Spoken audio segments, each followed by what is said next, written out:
Okay. One thing that's a staple, along with the gefilte fish and the matzahs, you will find Yahrtzeit candles. And it's a staple. It's understood that this is a need. This is what serves the Jewish community. Where does it come from? Why do Jews kindle Yahrtzeit candles to commemorate the dead, those that have passed? Why the Yahrtzeit candle? So we're going to trace this to the earliest Jewish source on the matter. It's a quote from a halachic work called Kolbo. We're going to be quoting Rabbi Usher of Lunel, France. I don't know what it's called today, but it's an area of, it's a city in southern France. It might still carry the same name. I'm not sure. Anybody want to chime in on it? Lunel? I might be pronouncing it wrong. In any event, Rabbi Usher shares with us the following, and it's very fascinating how it came to be. A little different, probably what you were not expecting, and how this journey of Yahrtzeit candles was introduced into the Jewish tradition.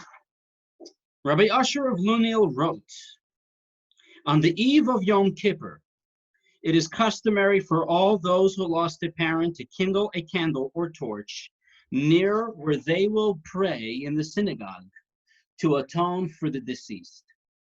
This honors God, as it is written in Isaiah, with lights you shall honor God. And the Medrash comments, God says, light a candle before me, and I shall guard over your souls, which are called candles. Let me unpack that. Rabbi Usher is introducing that concept of kindling a flame, specifically in proximity where one would daven, where one would pray on this most important day of the year of Yom Kippur.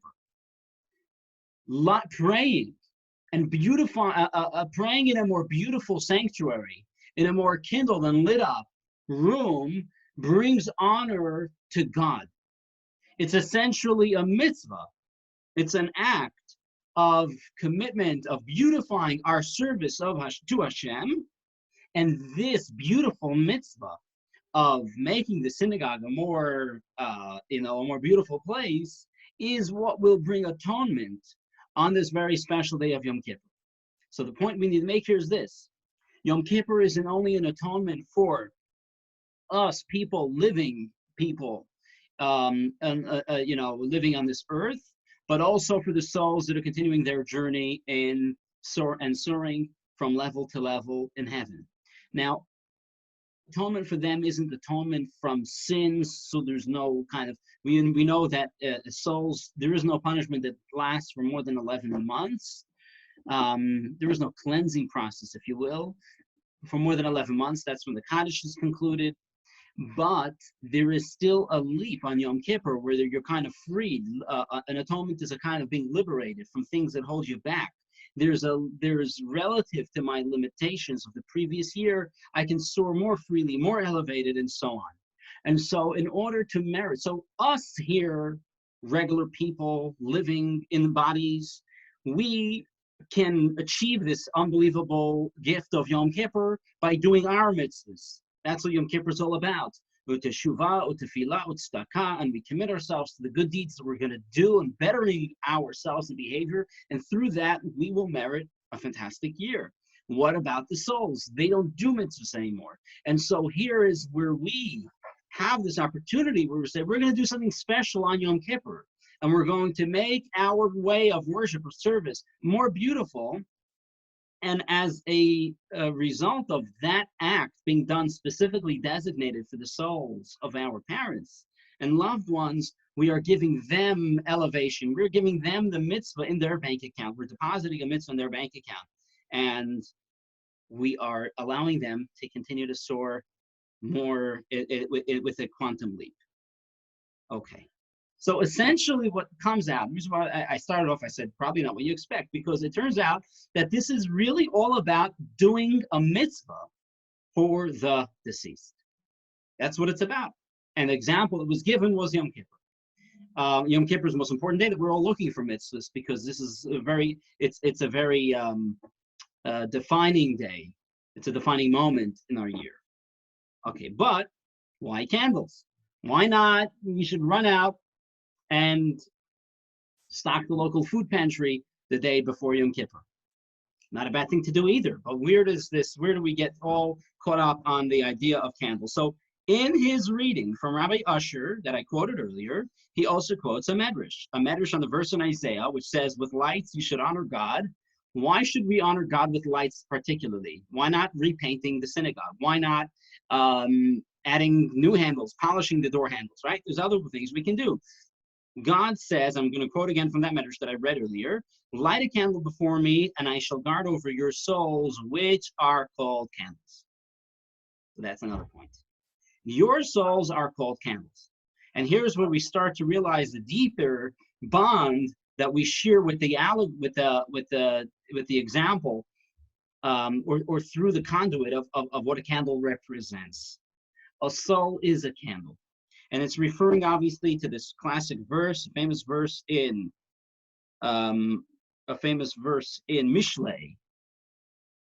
in Proverbs. The soul of man is God's candle. Okay, metaphors in Torah are not random. If souls are compared to candles, there's obviously, it's not just because it feels good for the moment while you read it. It sounds poetic, but there's something to it, to that metaphor. What is that message? What is it trying to convey by comparing our souls to candles? And a classic here from Tanya. So you'll get up to this in chapter 19. Tanya elaborates on the parallel of the soul of man with a candle as follows. A candle, as we observe, is always jumping. It's always climbing. It's always looking to go up. It's as if it's trying to run away and get away. It's only the wick that's holding it back. We can all appreciate, there's times that we're doing something, but we don't want to be there. We're looking for what's to come at the end. Children doing, a chore that they need to do, and their goal is they're getting a treat at the end. So they're not craving that broom, whatever it is that they're doing, and the dustpan. They are looking for the treat that's coming at the end, and that's what they're totally occupied with. They just can't wait to that moment that they're there. They finally put their broom and dustpan down, and they're finally enjoying the milkshake, whatever it is that they're getting. That's the story of our souls. It's here to do, but it's craving what is to come as a result of that doing. It's difficult for it to be here, but its justification and what's driving its fuel is the bond that it's going to appreciate as a result. It's not a great analogy because there's no inherent value to the dustpan. It's a necessary evil, but the act of the mitzvah itself is good. But the point I want to bring out of this, or that the Tanya actually wants to bring out of this, is that the soul is always, just as our eyes observe the fire always yearning to go up, our souls are constantly burning with a desire to reconnect to its source.